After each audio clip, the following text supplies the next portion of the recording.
l'émission Saveur divine. Cette bonne nouvelle du royaume sera prêchée dans le monde entier pour servir de témoignage à toutes les nations. Alors viendra la fin. Ce pain céleste vous est présenté par Immaculée Niraneza. Je vous salue très chers amis à l'écoute de cette émission Saveur divine. Que le nom de l'Éternel soit élevé avant tout. Rendons grâce à Dieu qui nous donne le souffle de vie aujourd'hui. Toi qui m'écoutes et moi-même qui te parle. Vraiment, nous sommes bénis d'avoir les 5 sens qui fonctionnent. En tout cas, je l'espère pour toi qui m'écoutes. De mon côté, c'est un miracle chaque fois que je peux sortir de mon lit, chaque fois que je peux ouvrir ma bouche et pouvoir partager la bonne nouvelle de Christ. Alléluia. Alors, je vous propose de commencer par une courte prière. Père Céleste, nous sommes devant toi. Nous te remercions pour la vie que tu nous donnes. La vie, c'est un cadeau. Il y en a beaucoup qui ne sont plus à l'instant où nous parlons. Il y en a, Seigneur, qui souffrent. Il y a beaucoup qui sont retenus pour des causes injustes. Il y en a beaucoup qui n'ont pas cette liberté de pouvoir partager la parole de Dieu. Seigneur, tu nous fais grâce. Tu nous fais vraiment cet honneur. Et en commençant la semaine, je voudrais vraiment m'incliner devant ta majesté, devant ta sainteté, pour te dire, Seigneur, que je suis reconnaissante. Vraiment, nous voulons te confier tout ce qui souffre, Seigneur. Nous voulons te confier, Seigneur, ceux qui sont dans la tristesse, dans le stress, dans l'angoisse, dans l'abandon, ceux qui sont sous le bruit des bombes, des pays en guerre, des pays qui ont la famine pour des raisons différentes.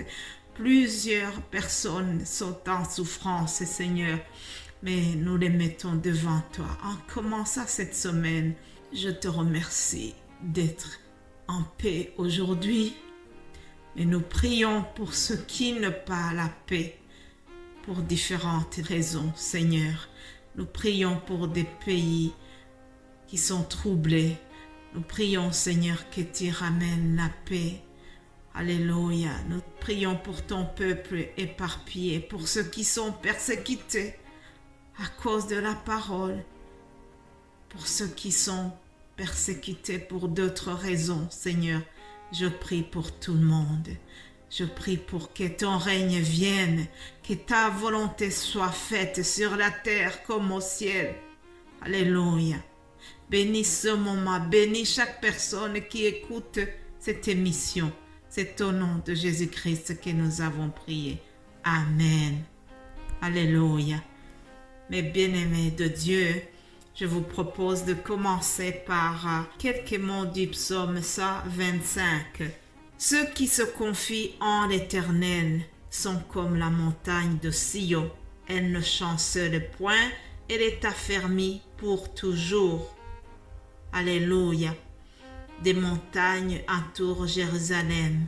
Ainsi, l'Éternel entoure son peuple dès maintenant et à jamais. Alléluia. Toi qui m'écoutes, mon frère, ma sœur, en qui est-ce que tu te confies? En quoi est-ce que tu as mis ta confiance? L'être humain peut se confier en plusieurs choses. Cependant, aujourd'hui, la parole vient de nous dire que ceux qui se confient en l'Éternel ne vont jamais être ébranlés. Ils ne chancellent pas. L'Éternel entoure son peuple dès maintenant et à jamais.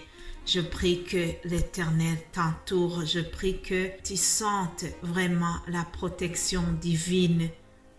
Au nom de Jésus-Christ. Amen. Chers amis, je voudrais vraiment commencer la semaine en vous exhortant, en m'exhortant aussi de nous confier en l'Éternel. Là, il y a la sécurité. Vous savez, je n'exagère pas si je vous dis que nous sommes dans les derniers jours, des jours difficiles. Ces jours-là que Jésus-Christ a prédit dans Matthieu 24. Il avait dit que dans les derniers jours, une nation s'élèvera contre une autre nation. Il avait dit qu'il y aura des famines. Il avait dit que les gens se trahiront les uns les autres. Ah oui, et il a même dit que l'iniquité va s'augmenter. Et comme l'iniquité va augmenter, l'amour du plus grand nombre se refroidira, avait dit Jésus-Christ. En effet, nous constatons que l'amour du plus grand nombre s'est refroidi. Les parents n'aiment pas les enfants.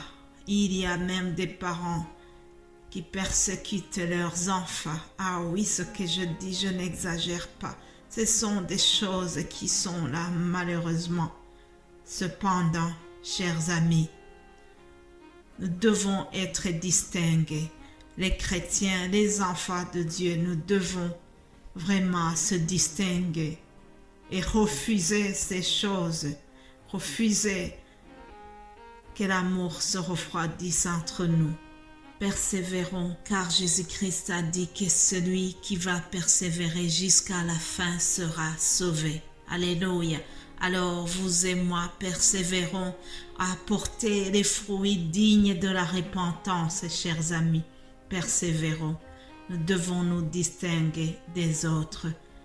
Nous devons continuer à faire le bien. Continuons, Seigneur. Continuons à aider celui qui est dans le besoin. Continuons à faire du bien autour de nous, malgré que la méchanceté a crié autour de nous. Et dans tout ce que nous faisons, continuons à nous confier en l'Éternel. Confions-nous en l'Éternel et nous serons affermis pour toujours. Alléluia. Alors, vous savez que chaque semaine aussi, nous avons un nouveau thème pendant la semaine qui arrive. Nous avons un thème qui dit que rien ne peut empêcher le destin de Dieu pour toi. Alléluia.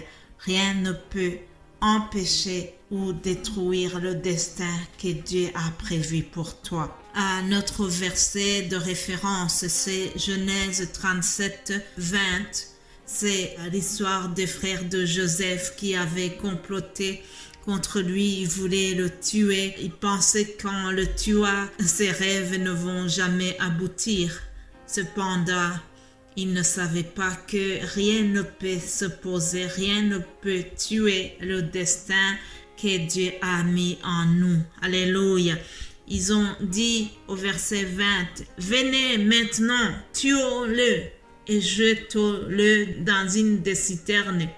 Nous dirons qu'une bête féroce l'a dévoré et nous verrons ce que deviendront ses songes. » Ruben entendit cela et il le délivra de leurs mains. Il dit, « Ne lui ôtons pas la vie. » Alléluia. Je termine sur cela.